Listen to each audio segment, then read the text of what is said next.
Film की शुरुआत में हमें एक प्रेग्नेंट औरत को भागते हुए दिखाया जाता है। दरअसल ये औरत यहाँ पर एक सीरियल किलर से बचकर भाग रही थी, जो प्रेग्नेंट औरतों को मारकर उनके बच्चे चुरा लिया करता था। वो उस किलर से बचने के लिए वो दौड़कर तुरंत झाड़ियों के बीच छिप गई और उस किलर के जाने का इंतजार करने लगी। उसके चेहरे पर डर साफ झलक रहा था। वो समझ चुकी थी कि अगर वो यहाँ से बाहर निकली तो उसका मरना तय है, इसलिए उसने छिपे रहना ही बेहतर समझा। उस सीरियल किलर के वहाँ से जाते ही वो कांपते हुए कदमों से धीरे धीरे झाड़ियों से बाहर निकली, लेकिन तभी वो सीरियल किलर उसके पीछे आकर खड़ा हो गया और उसे पकड़ लिया। उसने गिड़गिड़ाते हुए उस सीरियल किलर से अपनी जान की भीख मांगी, लेकिन उस किलर ने उस पर जरा भी रहम नहीं दिखाया।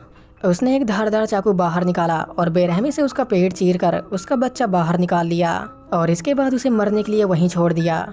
अब हम रेमन और हेली नाम के एक कपल को देखते हैं, जो शहर से कई मीलों दूर एक हंटिंग एरिया में वैकेशन मनाने के लिए निकले हुए थे। हेली को नशे की लत थी, लेकिन प्रेग्नेंट होने के बाद से उसने नशे को हाथ तक नहीं लगाया था। लेकिन फिर भी उसे अपने बच्चे की भविष्य की चिंता सताती रहती थी। उसे डर था कि कहीं उसका बच्चा भी उसकी तरह गलत रास्ते पर न चल पड़े। इस पर रेमन ने उसे दिलासा देते हुए कहा, ऐसा कुछ नहीं होगा। जब ये बच्चा इस दुनिया में आएगा तो रास्ते अपने आप खुल जाएंगे। मेरे रहते तुम्हें चिंता करने की कोई ज़रूरत नहीं। ड्राइव करते समय उसने देखा कि पुलिस उसके पीछे आ रही है। जब उसने कार साइड लगाई तो शेरिफ ने रेमन से उसका लाइसेंस मांगा। उसकी नज़र जब बगल में बैठी हेली पर पड़ी तो वो तुरंत ही उसे पहचान गया। दरअसल हेली ने ड्रग्स के केस में जिस प्रिजन सेंटर में सजा काटी थी, शेरिफ वहाँ का इंचार्ज रह चुका था। यहाँ पर शेरिफ को पता चला कि रेमन हेली का मंगेतर है और जल्द ही वो दोनों शादी करने वाले हैं। रेमन की बहन ने इस शहर में ग्रिम्स नाम के एक कैबिन को रेंट पर लिया है और वो दोनों अब वहीं जा रहे हैं। इसी बीच उन्हें रेडियो पर खबर मिली कि एक खतरनाक वॉर्म रेडर ने एक महिला की बेरहमी से हत्या करके उसका बच्चा चुरा लिया है। ये सुनकर शेरिफ को रेमन पर थोड़ा शक हुआ, क्योंकि ये वॉर्म रेडर्स सिर्फ प्रेग्नेंट महिलाओं को ही अपना शिकार बनाते थे और रेमन भी हेली की जिंदगी में तभी आया जब वो प्रेग्नेंट हुई। हालांकि शेरिफ ने अपना शक जाहिर नहीं होने दिया और बस ये कहकर कि वो उन पर नजर रखे हुए है उन्हें वहां से जाने दिया। कुछ देर बाद वो दोनों जब कैबिन पहुंचे तो मार्था उन्हें देखकर काफी खुश हुई और उसने हेली को गले लगा लिया। अपने भाई से मिलने की खुशी उसके चेहरे पर साफ झलक रही थी। उसने रेमन को चिढ़ाते हुए कहा कि वो लंच में कुछ अच्छा बना नहीं पाई, क्योंकि ये बेवकूफ सुबह बस स्टैंड पर मुझे पिक करने की बजाय तुम्हें लेने चला गया। रेमन ने भी कोई मौका नहीं छोड़ा और उसने भी मार्था का जमकर मजाक उड़ाया। इसके बाद उसने हेली को बताया कि उसे शहर में ब्लड डोनेट करने जाना है और वो शाम तक लौट आएगा। ये कहकर उसने मार्था को हेली का ध्यान रखने के लिए कहा और फिर वहां से चला गया। अब हम शेरिफ को देखते हैं, जो चुपके से उन पर नजर रखे हुए था। हेली जब कैबिन के अंदर दाखिल हुई तो नजारा चौंका देने वाला था। टूटी हुई खिड़कियां और दीवारों पर लटक रही जानवरों की खालों ने उसे थोड़ा सा डरा दिया था। उसने अपना डर छुपाने के लिए मुस्कुराते हुए इस जगह की तारीफ की, लेकिन मार्था ने उसका झूठ पकड़ लिया। उसने कहा, मुझे पता है कि ये जगह नर्क जैसी है। होटल में चोरों ने मेरा सब कुछ चुरा लिया और मेरे पास जो पैसे थे उनसे मैं बस यही अफोर्ड कर पाई। वॉशरूम जाते समय हेली की नज़र एक दरवाजे पर पड़ी, जिसे ताले से लॉक किया गया था। पूछने पर उसे पता चला कि ये कमरा कैबिन के मालिक का है और ये हमेशा बंद रहता है। वॉशरूम से लौटने के बाद मार्था ने उसे कुछ खाने को दिया और फिर उसे लेकर बाहर आ गई। उसने हेली को बताया कि बड़ी बहन होने के नाते मुझे हमेशा से रेमन की चिंता रही है। उसने अपनी जिंदगी में काफी कुछ झेला है, लेकिन तुम्हारे आने के बाद से वो काफी खुश रहने लगा है। मैं तुमसे बस यही चाहती हूँ कि तुम कभी उसका साथ मत छोड़ना। मार्था से बात करते वक्त उसने देखा कि कोई झाड़ियों में छिपकर उन्हें देख रहा था। उसने डरते हुए जब ये बात मार्था को बताई तो वो भी एक पल के लिए चौकन्ना हो गई।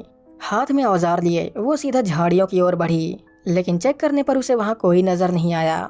हेली ने उसे बताया कि बीते कुछ दिनों में फीटल अबडक्शन के केसेस बढ़ गए हैं। मुझे लगा कि कोई हम पर नजर रख रहा है, इसलिए मैं थोड़ा डर गई।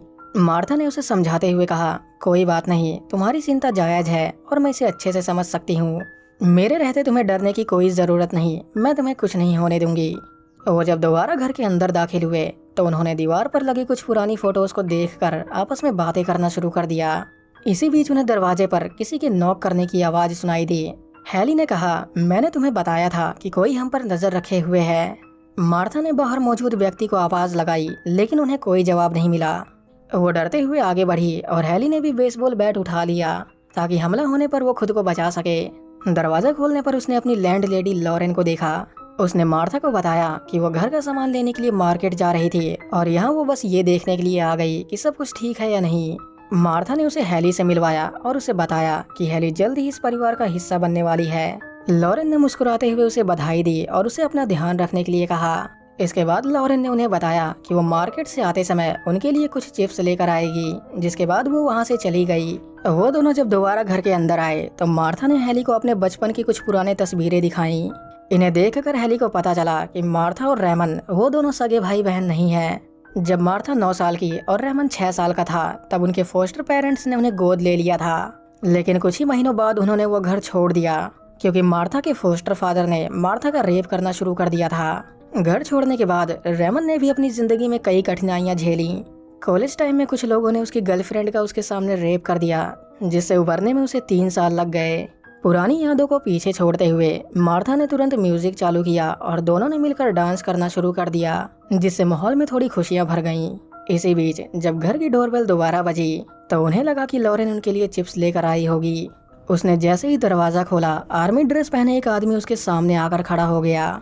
उस आदमी को देख हैली बुरी तरह घबरा गई और उसने तुरंत उसे धक्का देकर दरवाजा बंद कर लिया, लेकिन इस दौरान मार्था को चोट लग गई और वो नीचे गिरकर बेहोश हो गई।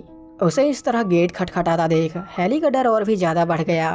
उसने कांपते हुए हाथों से पुलिस को कॉल लगाया और उन्हें पूरी घटना बता दी। इसके बाद उसने किलर को बताया कि पुलिस जल्द ही यहाँ पर पहुँचने वाली है ताकि वो डर कर यहाँ से भाग जाए और पुलिस के आने तक वो खुद को और मार्था को सेफ रख सके।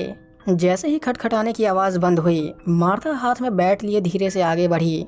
उसने दरवाजे में बने हॉल से बाहर झांकने की कोशिश की, लेकिन तभी उस आदमी ने हॉल में चाकू घुसा दिया, जिससे हैली बुरी तरह सहम गई।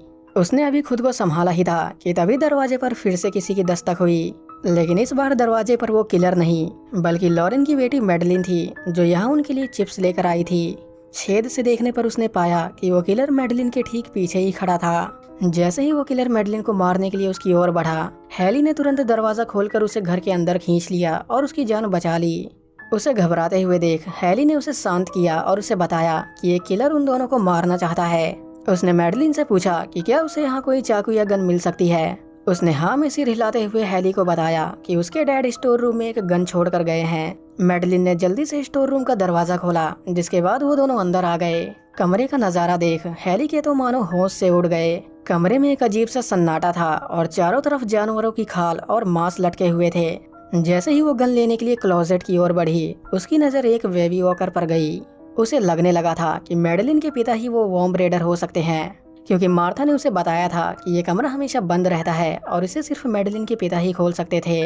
मैडलिन से पूछने पर उसे पता चला कि उसका कोई भाई बहन नहीं है, जिससे उसका शक और भी गहरा हो गया। उसने तुरंत ही गन उठाई और मैडलिन को तैयार रहने के लिए कहा, क्योंकि अब वो दोनों बाहर जाने वाले थे। अब हम लॉरेन को देखते हैं, जो मैडलिन को ढूंढते हुए कैबिन तक आ चुकी थी। उसने मैडलिन को आवाज लगाई, लेकिन वो दोनों इतने डरे हुए थे कि उन्होंने उसे कोई जवाब नहीं दिया। तभी उन्होंने देखा कि वो किलर छत पर ही खड़ा था। उसने मैडलिन को शांत रहने के लिए कहा और उसे बाहर जाने से मना किया, क्योंकि उसकी एक छोटी सी गलती उन सब की जान खतरे में डाल सकती थी। अपनी माँ को खतरे में देख मैडलिन से रहा नहीं गया। उसने जैसे ही दरवाजा खोला, वो किलर अचानक उसके सामने आकर खड़ा हो गया और उसने लॉरेन को पकड़ लिया।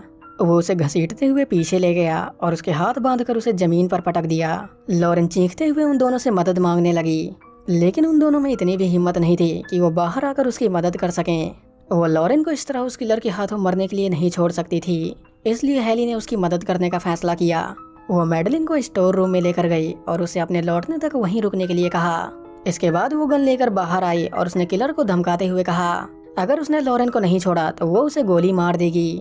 तो वहीं दूसरी ओर मैडलिन, जो काफी डरी हुई थी, अपनी माँ को खतरे में देख उससे रहा नहीं गया और वो तुरंत खिड़की के पास आ गई। लेकिन तभी उस किलर ने उसका हाथ पकड़ लिया और उसे बाहर खींचने लगा। मैडलिन की चीख सुनकर तुरंत हैली वहां आ गई और उसने किलर पर बंदूक तानकर उसे वहां से भगा दिया।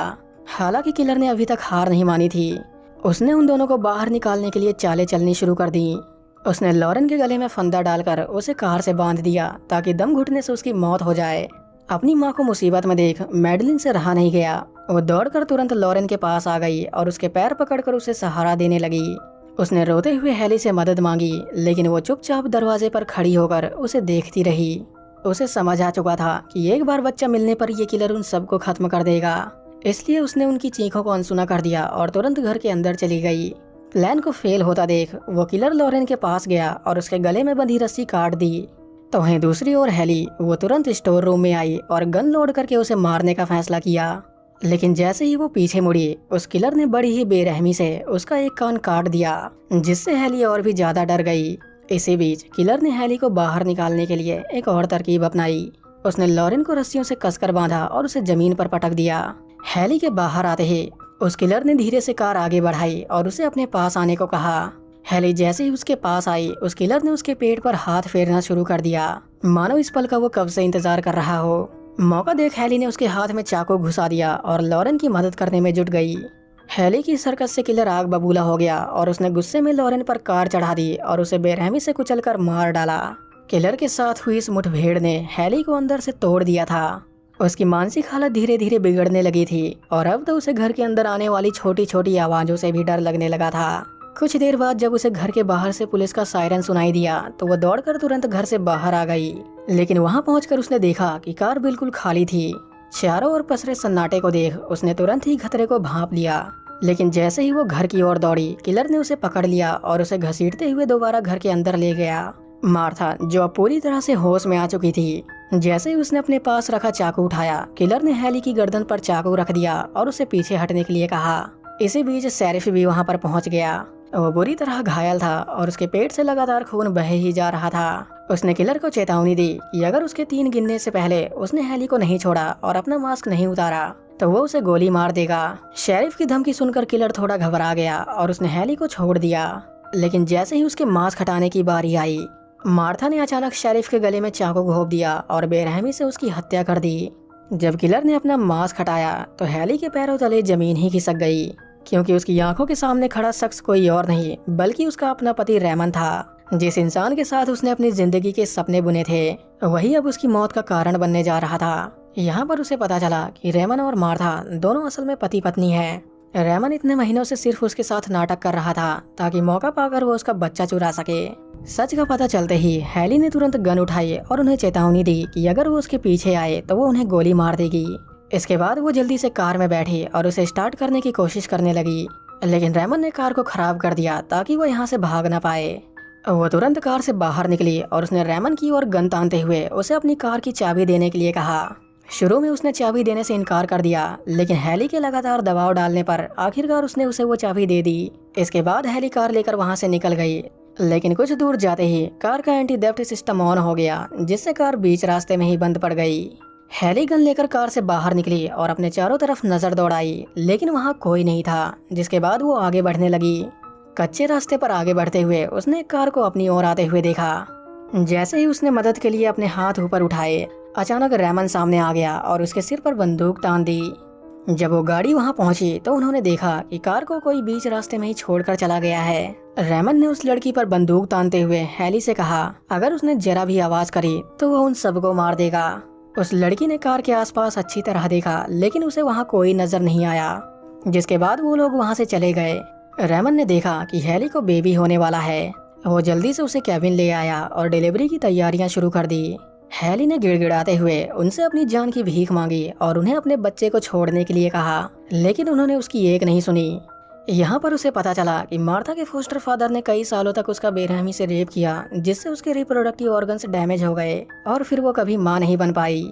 हालांकि उसने माँ बनने की चाह कभी नहीं छोड़ी। उसने प्रेग्नेंट औरतों को मारकर उनके बच्चों को चुराना शुरू कर दिया, मगर वो इसमें कभी कामयाब नहीं हुई, क्योंकि कुछ ही दिनों में वो बच्चे मर गए। कुछ समय बाद जब हेली ने बच्चे को जन्म दिया तो मार्था ने तुरंत ही उससे वो बच्चा छीन लिया। हेली ने रोते हुए रेमन से बच्चे को अपने पास लाने को कहा, लेकिन उसने भी उसे अनदेखा कर दिया। मार्था ने कहा, अब जब ये बच्चा हमें मिल गया है तो हमें इसकी कोई जरूरत नहीं, अब तुम इसे मार सकते हो। इसके बाद उसने बच्चे को एक टॉवल में लपेटा और कार में आ गई। हेली ने उन दोनों का चेहरा देख लिया था और आगे चलकर वो उनके लिए बड़ा खतरा बन सकती थी, और रेमन चाहकर भी इस सच्चाई को झुठला नहीं सकता था। उसने हेली को मारने की बजाय बड़ी ही बेरहमी से उसकी दोनों आंखें निकाल ली ताकि वो उन्हें कभी पहचान न पाए। हेली अब जिंदा तो थी, लेकिन उसकी जिंदगी अब नर्क से भी बदतर हो चुकी थी। मूवी के आखिर में हमें बताया गया कि समय के साथ गर्भवती महिलाओं की गुमशुदगी की रिपोर्ट्स बढ़ने लगी और देश के अलग अलग हिस्सों से फीटल अबडक्शंस बाहर आने लगे, जिसके बाद ये खूनी सिलसिला कभी नहीं रुका। और इसी के साथ ये मूवी यहीं पर खत्म हो जाती है।